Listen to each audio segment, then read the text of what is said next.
8:33, 7:33 en las Islas Canarias. Estamos aquí comentando cosas interesantes. Don Javier Venegas, muy buenos días. Muy buenos días. Y don Asís Timmermans, buenos días. Muy buenos días, muy buenas. Estamos hablando de cosas interesantes fuera de la actualidad política, porque ayer le estoy contando a don Asís y a don Javier que tuve el privilegio de acudir a la Fundación Universitaria Española.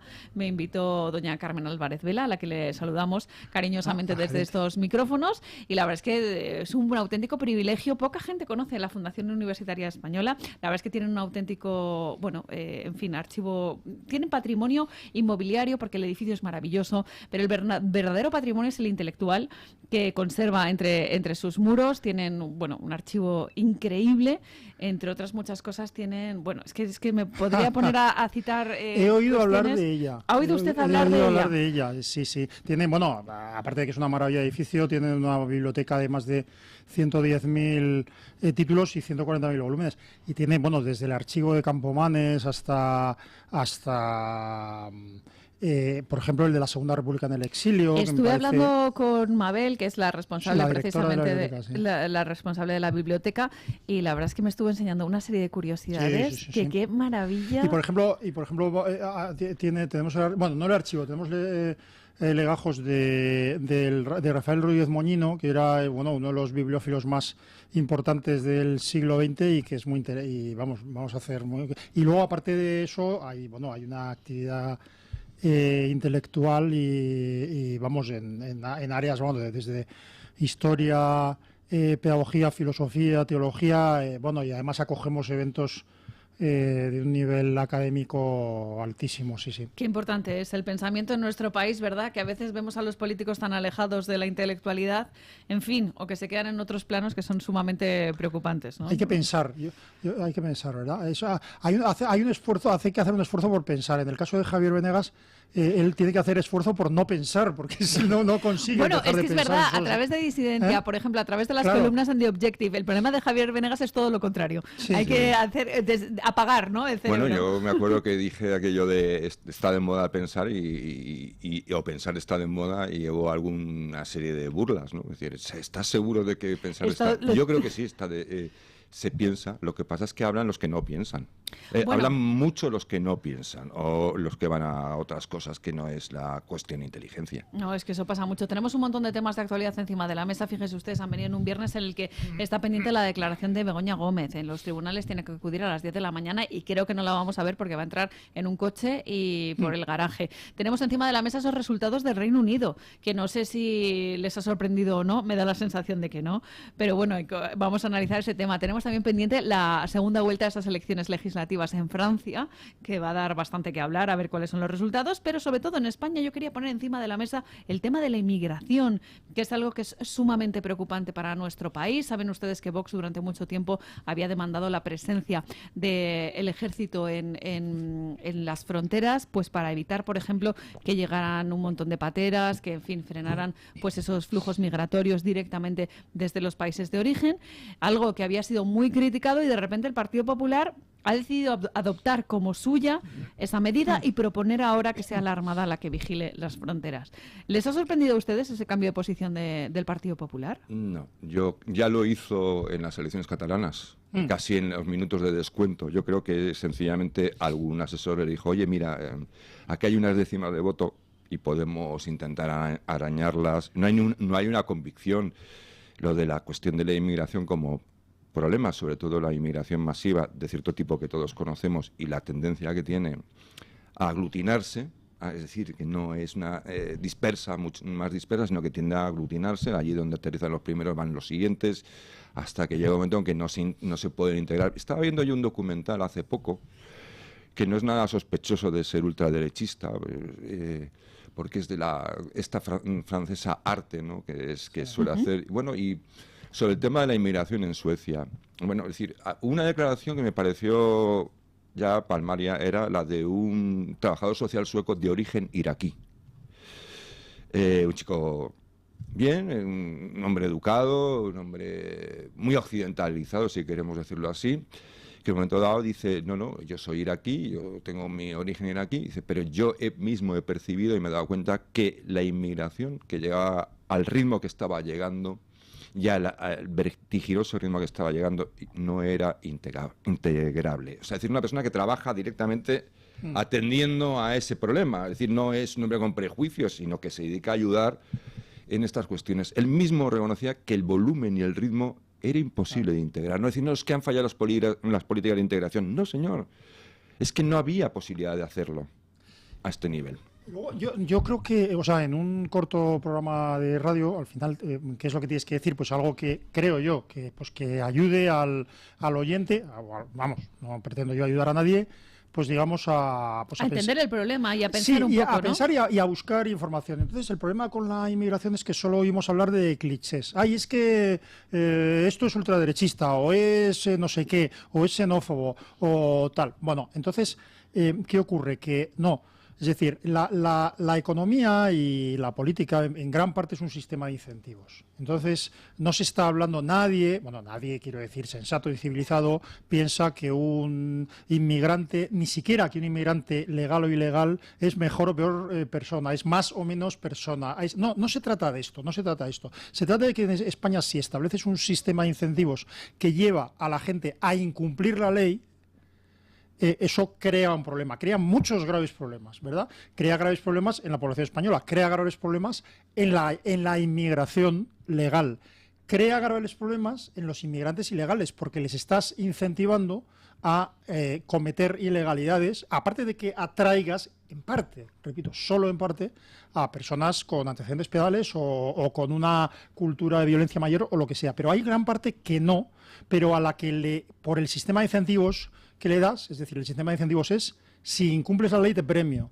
Entonces, eso trae graves problemas. Probablemente muchos miles de ahogados en el Mediterráneo son víctimas directas de ese sistema de incentivos que te dice, si incumples la ley, si arriesgas tu vida poniéndote en manos de una mafia, si consigues todo esto, te premio. Entonces, ese riesgo de caer en manos de una mafia, de pagarles una barbaridad, de arriesgar tu vida en el Mediterráneo o en el Atlántico, ese riesgo, digamos, les merece la pena y en muchos casos acaban en el fondo del mar. Eso es consecuencia de un sistema de incentivos que se establece en este país y en otros. Y eso hay que afrontarlo abiertamente. El problema es que claro. A mí, de todas formas, esas críticas que han hecho a mí, que lo diga el Partido Popular o que lo diga Vox, que es decir, hay cosas que son de sentido común, pero que no se pueden decir. Es decir, esta vulgaridad, esta mofa que hace el Partido Socialista de que van a bombardear los cayucos, mire, vamos a ver, si usted no entiende, está en el gobierno y no entiende que la Armada no está solo para la batalla de Midway, sino que un patrullero está precisamente para garantizar... Para proteger nuestras fronteras. Es decir, garantizar que nuestro espacio marítimo sea respetado. Es decir, es así de simple, es su función. ¿Eso quién lo va a hacer? ¿Qué lo va a hacer? ¿Se va a subir a un patín de esos de pedales algún ministro y me va a convencer que no vengan? Es su trabajo. Es decir, esa especie de burla, de desvirtualización de lo que son cuestiones elementales de un país que sea soberano, es algo que está metido a machamartillo y hasta el punto de que es peligroso porque las personas pueden entender que el hecho de que un patrullero intercepte un cayuco va contra los derechos humanos. Es decir, intercepte me refiero a que lo detenga y no le permita arribar al puerto correspondiente, sino que lo vuelva a llevar al lugar de procedencia, ¿no?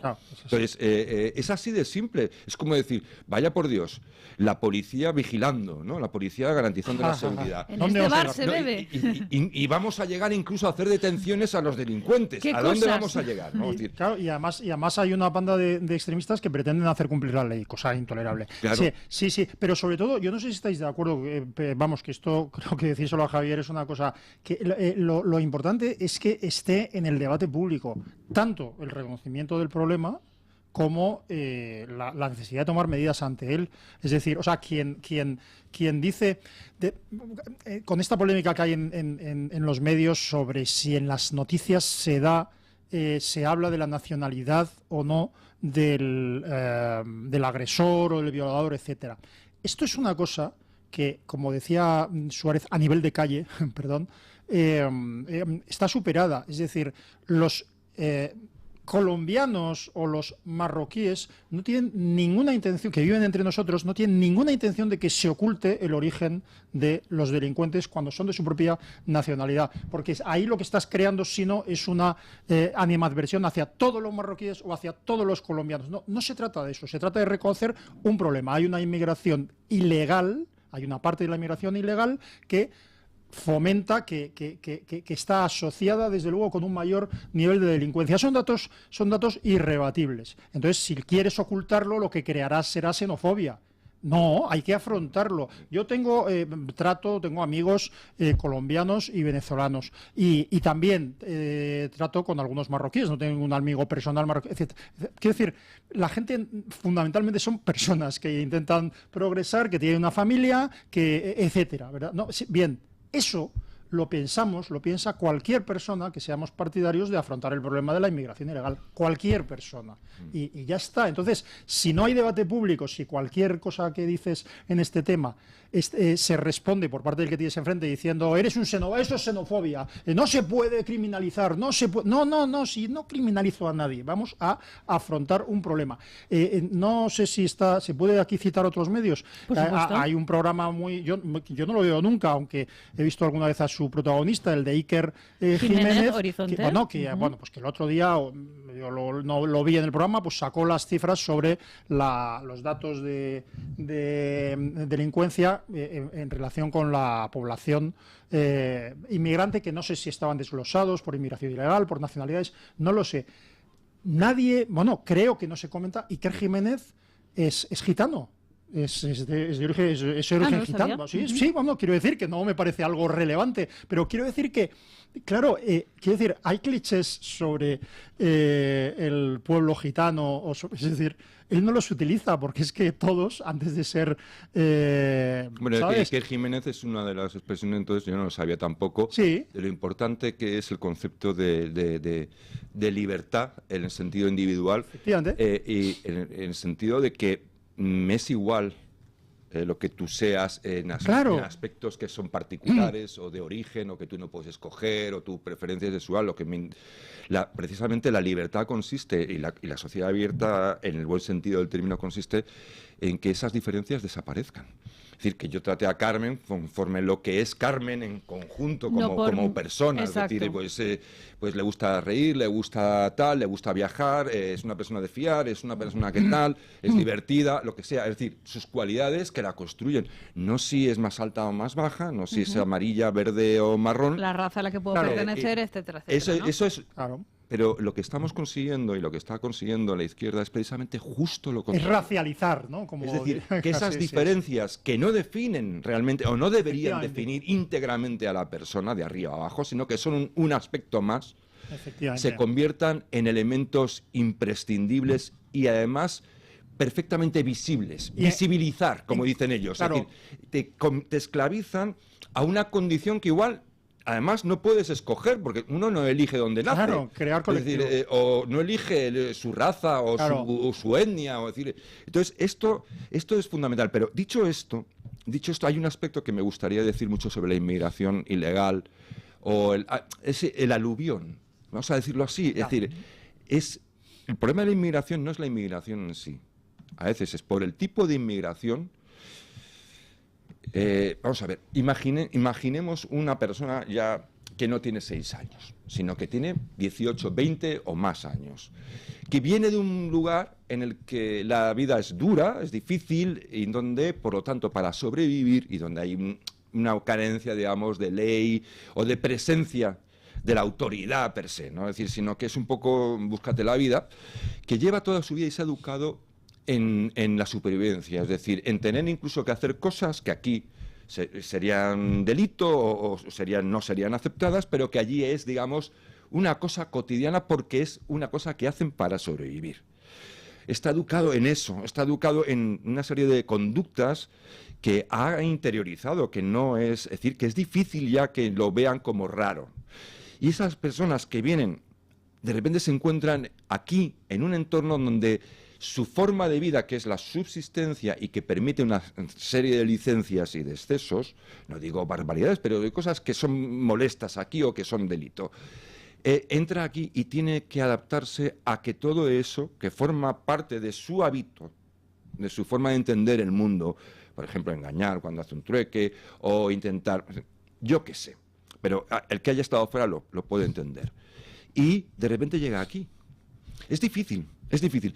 Y si además de llegar aquí, llega él inmediatamente en el barrio en el que está, empiezan a llegar sus familiares, después llegan los otros de oídas, y al final en ese entorno no hay dispersión, sino que hay una concentración de personas que tienen costumbres y tienen tal, pues lógicamente la integración es prácticamente imposible. Es imposible, es decir, es imposible integrar, porque lo que se produce es una asimilación inversa. Allí donde se establecen, imponen gradualmente sus propias costumbres. Esos famosos guetos, ¿no? Que también son, bueno, se han trasladado, pues por ejemplo, en países como Francia, que saben ustedes que allí es un auténtico problema, por ejemplo en Marsella, en París, en La Vallière. Se ha convertido también en una cuestión europea, ¿no? Esta inmigración ilegal, esta inmigración descontrolada, sobre todo con ese efecto llamada, ¿no? Del que estamos hablando. Y luego yo quiero decir una cosa, o sea, repito, creo que lo hemos dicho desde el principio, es un tema muy complejo como para tratarlo en un programa de radio en el que estamos, muy complejo y muy largo, pero quiero dar un ejemplo, vamos, la gente lo conoce, pero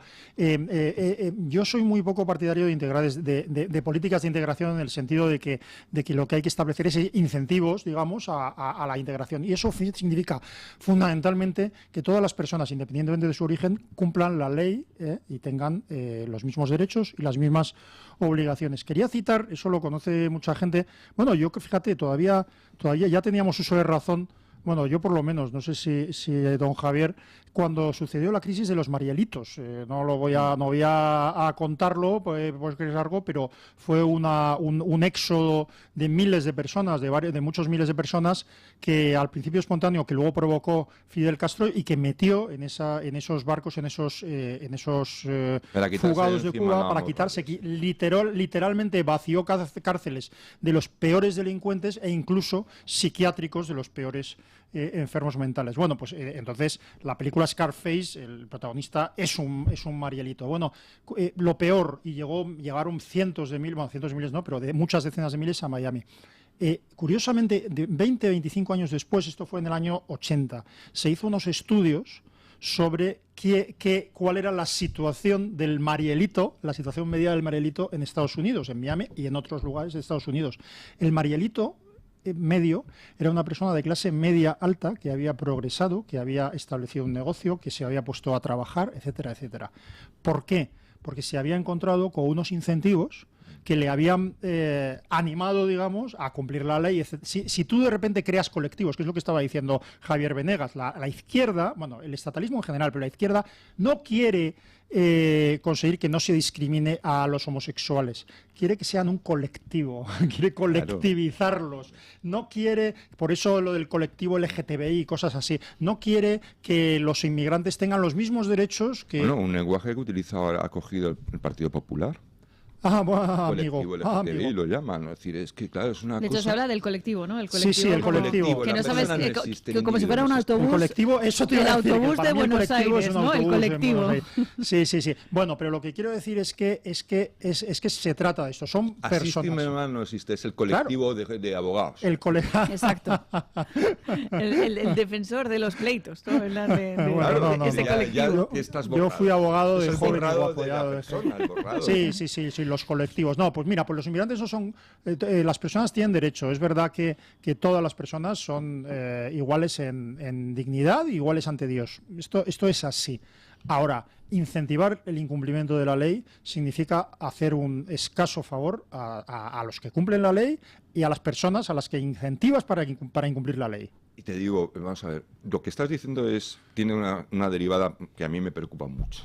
Y no. Estos son mis principios, los cambio inmediatamente si me das suficiente... No, sí, es que tiene que ver con lo que comentas. Es decir, la degradación que llega a producir ese sistema de incentivos perversos va más allá de la propia inmigración.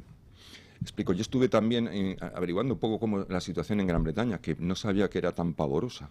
Y la verdad es que en Gran Bretaña tienen gravísimos problemas y no son puntos aislados, sino que hay zonas y cada vez más en donde hay un problema, pues segura, derivado de esa concentración migratoria y de ese problema de integración, por decirlo así, pero que tiene un efecto más devastador de lo que parece. Porque ocurre que en esas zonas donde imperan esos incentivos perversos, donde se aglutina esa inmigración que acaba, pues lógicamente sin integrarse y además pues sin encontrar empleo, en situaciones precarias, irregulares, se empieza la delincuencia, ¿no? Es decir, es una salida, eso es una salida cuando no tienes tal, pues la delincuencia, las mafias aprovechan eso. ¿Cuál ha sido el efecto secundario de esto terrible? Pues que esa delincuencia no solo abarca ya a los inmigrantes, sino que arrastra a los locales. Es decir, la degradación del entorno delictivo y los incentivos que genera ese trabajo de ser delincuente, de ese efecto arrastre, no solo hace que sean delincuentes los inmigrantes, sino que los locales que no eran delincuentes o los jóvenes que no iban a ser delincuentes también acaben sumidos dentro de esas mafias. Es decir, lo que hace es degradar completamente todo el entorno, no solo a los que vienen de fuera, a los forasteros o a los de segunda generación, sino a los locales que no, en circunstancias normales, nunca habrían acabado en la delincuencia o las mafias. Tiene un problema gravísimo. Sí, y luego, Javier, vamos, si me permitís, no es por cambiar de tema, pero el elefante en la habitación, no sé, este programa se ve encima, hay cámaras. Sí, ¿no? sí. ¿Me está viendo alguien? Sí, le están viendo. Ostras, qué horror. Todas las personas que le siguen por el Toro Televisión, que no son pocas. Dios mío. Bien, pues el elefante en la habitación, mira, ahí hay un elefante, se llama islamismo. Ni siquiera se llama islamismo radical, se llama islamismo. Es un elefante que en España todavía tiene un tamaño moderado. En Francia no. Es decir, de hecho, con cualquier francés que hables aquí en España, de izquierdas o de derechas, etcétera, sabe que hay un problema que marca todo, que es el auge del islamismo en Francia. Yo he citado alguna vez en fin, ya siempre... Aquí lo cito siempre mal, porque me escucha Carmela Niembro y luego me corrige, a las novelas de Michel Houellebecq, bueno, novelas, la famosa novela Sumisión de Michel Houellebecq. Bueno, no voy ahora a hablar de literatura, sobre todo delante de Carmen Carbonell, que es la autoridad. Es un placer hablar de literatura en este foro. Pero quiero decir que que le intimida, pero que ese escenario en el cual la izquierda opta por favorecer las opciones políticas, digamos, islamistas en contra de una derecha que consideran radical, ya tenemos ese escenario delante y es un escenario gravísimo. En la propia novela de Houellebecq pues describe una situación atenuada pero real y terrible de antisemitismo en la Francia de hace 15 años y ahora mismo es mucho mayor. Quiero decir que eso es un problema y vuelve a ser, en mi opinión, un problema de lo que dice Javier, es decir, bien, la avalancha de inmigrantes, pero también es un problema de incentivos culturales. Si la imposición del islamismo a hombres y mujeres, porque es una religión impuesta, es una religión que penaliza gravemente la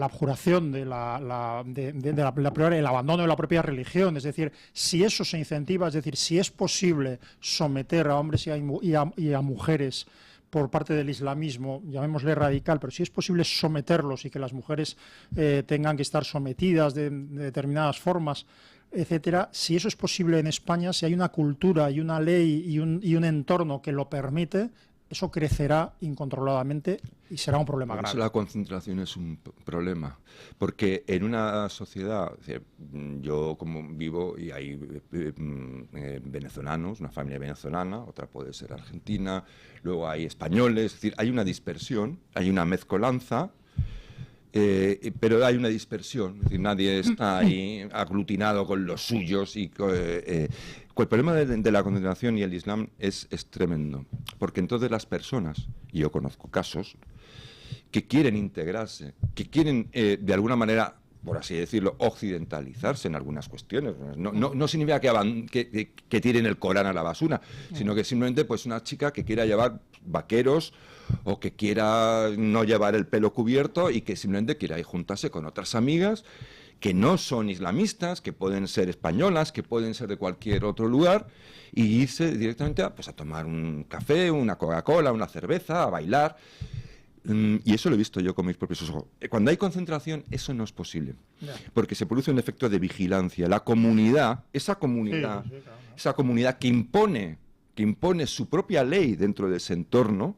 Es decir, el gran reto que tiene Europa y los Estados europeos es cómo van a hacer que el Estado de Derecho prevalezca sobre, digamos, leyes o estados de leyes alternativos que se van instaurando en esas zonas. Esas zonas impiden que las personas que en un momento dado pudieran hacer un poco, tener más libertad o elegir su propia vida, su propio camino, pues estén vigiladas y dicen, no, las mujeres llevan el hijab porque quieren. Bueno, y si alguna no quiere, no se lo va a quitar, porque está en un entorno en el que eso está penado. O sea, es decir, no te digo que vaya penado de tal, en algunos casos igual hasta la zurran, igual...